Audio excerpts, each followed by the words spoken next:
వచ్చింది ఇన్ఫ్లుయెన్సర్స్ అందరినీ మీట్ అవడం కోసంగా, వాళ్ళతోటి మాట్లాడడం కోసంగా. బట్ తర్వాత ఏమైపోయిందంటే విజయ్ దేవరకొండ గారు నేను కలిపి ఇది ఇంటర్వ్యూలో అయిపోయింది కాబట్టి నాకు ఎందుకు ఎక్కడో అసంతృప్తిగా ఉంది. నా గురించి చెప్పుకోవడానికి కాదు ఇక్కడికి వచ్చింది, మీ గురించి తెలుసుకోవడానికి. నేను ఒక రకంగా ఎంత అదృష్టవంతుడు అంటే బ్లాక్ అండ్ వైట్ ఫిలిమ్స్ దగ్గర నుంచి నా ఎంట్రీ ఉందనుకుంటే మహామహల్తో నటించాను. ఆ తర్వాత మోడర్న్ టైమ్స్లో కూడా నేను ఉన్నాను. ప్రతి సంధి సమయంలో అంటే నేను ఒక వారధిలాగా ఉన్నానన్న భావన. రామారావు గారు, నాగేశ్వరరావు గారు, సోమన్ బాబు, కృష్ణ, ఇంకా కృష్ణరాజు గారు, మురళీమోహన్ గారు, ఇట్లా అలాంటి వాళ్ళతో అందరితో నటించే అవకాశం నాకు కలిగింది, మహానటి సావిత్రి గారితో. అదే రకంగా ఈరోజు కూడా నా కొనసాగుతున్నానంటే ఐఎమ్ సో బ్లెస్డ్. సో అదేవిధంగా టెక్నాలజీ విషయంలో ఒక చిన్న విషయం చెప్పాలి, చిన్న తమాషాగా ఉంటుంది. నేను పొలిటికల్గా ఒక 9 months ఇయర్స్ ఉన్న తర్వాత మళ్ళీ రీఎంట్రీ ఇచ్చిన తర్వాత నేను టు మై సర్ప్రైజ్ సెట్లో ఫస్ట్ షాట్ తీస్తున్నప్పుడు రెడీ యాక్షన్, ఎక్స్క్యూజ్ మీ ఏంటి ఇక్కడ క్లాప్ ఎవరు పెట్టలేదు ఏంటి అన్నాను. ఎందుకంటే ప్రతి షాట్కి క్లాప్ కొట్టి అలవాటు దగ్గర నేను ఎగ్జిట్ ఇచ్చాను. తిరిగి వచ్చేసరికి ఎవరు క్లాప్, సార్ ఏమనుకోదు ఇప్పుడు క్లాప్ బోర్డ్స్ లేవండి, క్లాప్ బోర్డు ఊరి ముహూర్తం దగ్గర పెడతాం తప్ప ఇంకోటి లేదు. ఓ అంతగా మారిపోయిందా, వావ్ అనుకున్నాను.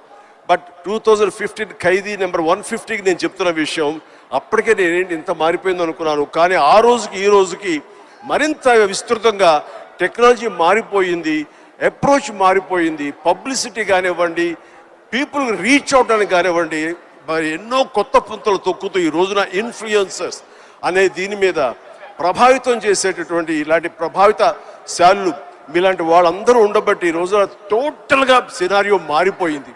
ఇలాంటి సినారియోలో కూడా నేను ఉండడం అన్నది నాకు చాలా చాలా బాగుంది, చాలా సంతోషంగా ఉంది.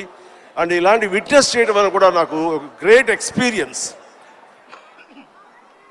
అండ్ ఎంతగా నేను కూడా ఎడిక్ట్ అయిపోతున్నానంటే స్లోగా ఏ పని చేసుకుంటున్నా సరే మధ్య టైం దొరికితే జస్ట్ చూస్తూ ఆ రీల్సో మీమ్సో లేకపోతే అవన్నీ చూసుకుంటూ ఆ టిక్ టాక్లు ఉన్న రోజుల్లో టిక్ టాక్ లాంటి ఇంకో అదర్ది చూసుకుంటూ ఆయన ఇన్స్టా చూసుకుంటూ ఉంటే ఎంత తెలియకుండా టైం పాస్ అయిపోతుంది. వావ్ ఏంటిది ఇంత టెక్నాలజీ, ఇంత హైలీ టాలెంటెడ్ పీపుల్ ఉన్నారు అని చెప్పేసి వాళ్ళందరూ చూస్తే ఎంతో ముచ్చటగా ఉంది. ఈ రోజున స్టేజ్ మీదకి వచ్చినట్టు 5-6 మందిని కలిసారు, ఇక్కడ మరెంతో మంది ఉన్నారు. మీరందరినీ నేను దగ్గర చూస్తే కనుక ఎక్కడో ఎప్పుడో మిగిలిన చూసిన వాడే అవుతారు. అంటే ఆల్ నూక్ అండ్ కార్నర్కి పెనిట్రేట్ అవటానికి, మీ కుతూహలం చెప్పుకోవడానికి ఈ రోజున ఈ మొబైల్, ఈ యొక్క టెక్నాలజీ ఎంత ఉపయోగపడింది అంటే అంత ఇంత కాదు. ఇది మీకు డబ్బులు తెచ్చిపెట్టమే కాకుండా మీకు కీర్తిని, గుర్తింపు కూడా తీసుకొచ్చింది.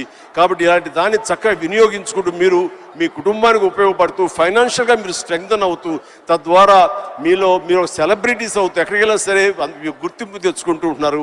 చాలా బాగా వినియోగించుకుంటున్నారు. దీన్ని మరింత పాజిటివ్ సైడ్ 10 మందికి ఉపయోగపడే విధంగా మీరు ఇది వినియోగించుకుంటూ ముందుకు వెళ్ళగలగాలి. ఇలాంటి వాళ్ళందరూ గైడెడ్ మిసైల్స్ లాగా ఉన్నారు. ఒక్కొక్కరు మిసైల్ లాంటి వాళ్ళు ఇన్ఫ్లుయెన్సర్స్. అలాంటి ఇన్ఫ్లుయెన్సర్స్ అందరినీ కలిపి ఒక వేదిక మీద తీసుకురావాలి, ఒక చోట ఒక అసోసియేషన్ ఫెడరేషన్ కింద వీళ్ళందరినీ ఉంచాలని మన ప్రసాద్ గారు, ఏబిఎన్ ప్రసాద్ గారు ఆయన నిర్ణయించుకుని కొంతమంది తోటి, అలాగే విశ్వ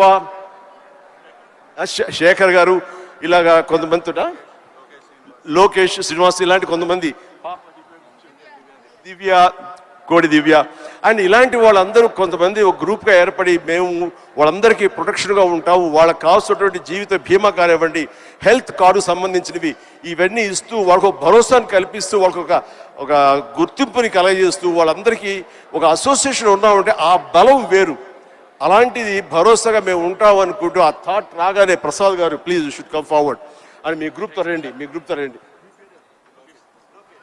లోకేష్ వీళ్ళందరూ కూడాను చాలా ఎన్ని కష్టాలు రావచ్చు, వాళ్ళకి ఎదురు ప్రతికూల పరిస్థితి కూడా ఉండొచ్చు, వీటిని అధిగమించి మనం చెయ్యాలి అని నిస్వార్థంగా ఇంతమంది ఇన్ఫ్లుయెన్సర్స్ ఉన్నారు. ఇది పవర్.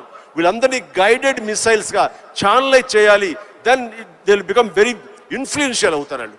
సో అలాంటివి తీసుకొస్తారు.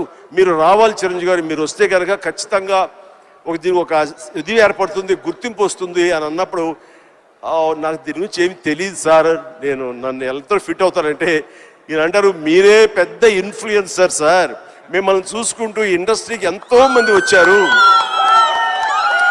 ఈ రోజున 90% డైరెక్టర్స్ చూసుకున్నా, 90% యాక్టర్లను చూసుకున్నా, ఎవరు చూసుకున్నా సరే మనం ఏమీ కాకపోయినా సరే అంత అవ్వచ్చు, ఆ ఎత్తుకు వెళ్ళొచ్చు అంటానికి చిరంజీవి గారు మీరు ఎంతో మంది ఇన్ఫ్లుయెన్స్ చేశారు. సో మా ఇన్ఫ్లుయెన్సర్స్కే మీరు పెద్ద ఇన్ఫ్లుయెన్సర్. మీరు ఈ ఫంక్షన్ రావడం అనేది సబబు. వచ్చి ఒక ముక్క చెప్పినా ఏం చెప్పినా వాళ్ళకి వెనకాల మేము ఉన్నామని ఒక మాట మీరు అంటే కనుక వాళ్ళకుండే భరోసా వేరు, వాళ్ళకుండే ధైర్యం వేరు అని ఆయన చెప్పినప్పుడు ఎస్ నేను వస్తాను. ఎందుకంటే ఈ చిన్నపాటి ఎంకరేజ్మెంట్ వాళ్ళకి ఎంత బలాన్ని ఇస్తుంది, 1000 ఏనుగుల బలాన్ని ఇస్తుంది. వాళ్ళు ఉండేటటువంటి ఆ హిడెన్ టాలెంట్ మరింత వ్యక్తపరచుకోవడానికి, మరింత బయటికి తీసుకొచ్చి ఈ క్యాటర్ చేయడానికి, 10 మందికి అది వ్యక్తీకరించడానికి ఎంతో దోహదపడుతుంది. ఆ రకంగా మీ యొక్క కళలు ఆపద్దు, మీ ప్రయత్నాలు ఆపద్దు, మీ క్రియేటివిటీకి మీరు ఫుల్ స్టాప్ పెట్టద్దు. ఇట్ ఈస్ ఆన్ గోయింగ్ ప్రాసెస్గా చేస్తున్న ఎంత మీరు చర్న్ చేస్తే అంతకంతగా అది బయటకు వస్తుంది. దాన్ని 10 మందికి చేయండి. All the very best. Thank you. కానీ దీనివల్ల చిన్న గొడవ జరుగుతాయి మాకు ఇంట్లో, అది చెప్తాను. మొన్న ఫైనాన్షియల్ ఇయర్ ఎండ్ మా ఆడిటర్స్ కూర్చున్నారు, లాయర్లు కూర్చున్నారు, మా అకౌంటెంట్లు ఉన్నారు. నేను ఒక టేబుల్ మీద కూర్చాను, పవర్ పాయింట్ ప్రజెంటేషన్ జరుగుతుంది విజయ్ సార్. కూర్చున్న తర్వాత నేను చూసుకుంటున్నాను, వాళ్ళు చెప్పేదేమో కొంచెం టెక్నికల్గా మాట్లాడుకుంటారు, మనకేమో అంత ఎక్కలేదు. ఇలా చూసుకుంటున్నాను, వాళ్ళు చూపిస్తున్నారు పవర్ పాయింట్. నేను ఇలా కెలుక్కున్నాను. నేను చూసి ఏం తెలుసా, మా పాప నేర్పింది తమిళనాడులో విలేజ్ కుకింగ్ అని, ఎల్లారు వాంగ ఆల్వేస్ వెల్కమ్స్ యూ అని. అదేదో చూస్తాను, వంటలేదు, అదే చాపింగ్ బాగా కొడుతున్నారు. వాళ్ళు అంటున్నారు సార్ మీరు ఇవేమి మీరు నోట్ చేసుకోకర్లేదండి, ఇది సాఫ్ట్ కాపీ మీ ఇంటికి పంపిస్తాం అని అన్నారు. ఓహో అలా అనుకున్నారు, మీకు అలా అర్థమైందా అని చెప్పాడు. అట్లాగా ఏ పని కుదురుగా చేసుకోనివ్వట్లేదు. ఆఖరి ఇంట్లో సంస్థ అది కూడా పాడు చేస్తున్నారు. ఇలా అయిపోయింది మీ ఇన్ఫ్లుయెన్స్ నా మీద, ఇంత ప్రభావం చూపిస్తుంది. కాబట్టి ప్లీజ్ నేను కొంచెం అంత ఎడిక్ట్ అవ్వకుండా జాగ్రత్త పడడానికి ప్రయత్నం చేస్తాను. కానీ నాలాంటి వాడిని కూడా ఎడిక్ట్ అయ్యేలా చేయగలిగిన సత్తా మీకుంది, చెయ్యండి. అండ్ తద్వారా మీరు ఆర్థికంగా పరిపుష్టత ఏర్పరచుకోండి, మీ కుటుంబానికి చేదోడు వాదోడుగా ఉండండి. మీరు సంపాదించిన దాంట్లో కొంత మొత్తాన్ని సొసైటీకి మీరు ఏర్పాటు చేయండి, వెచ్చించండి. తద్వారా మీ వల్ల సొసైటీ బాగుపడుతుంది, ఎంతకంతో లబ్ధి పొందుతుంది. తద్వారా ఉభయత్ర ఉపయోగం ఉంటుంది. కానీ ఈ రోజున వీరు చేస్తున్న ఈ గ్రూప్ చేస్తున్న ప్రయత్నం ఇది మరింత బలోపేతం అయ్యి ఇప్పుడు తెలుగు సంబంధించినటువంటి డిజిటల్ మీడియాగా ఏర్పడింది. ఆ తర్వాత ఆల్ స్టేట్స్ వాళ్ళందరూ అప్పుడే ఉత్సాహం చూపిస్తారు. వాళ్ళందరూ కూడా ఒకే వేదికలాగా, ఒకే ఫెడరేషన్ లాగా ఏర్పడితే ఆ బలం వేరు, దాని యొక్క ప్రభావం వేరు. So all the very best, good luck, God bless you all.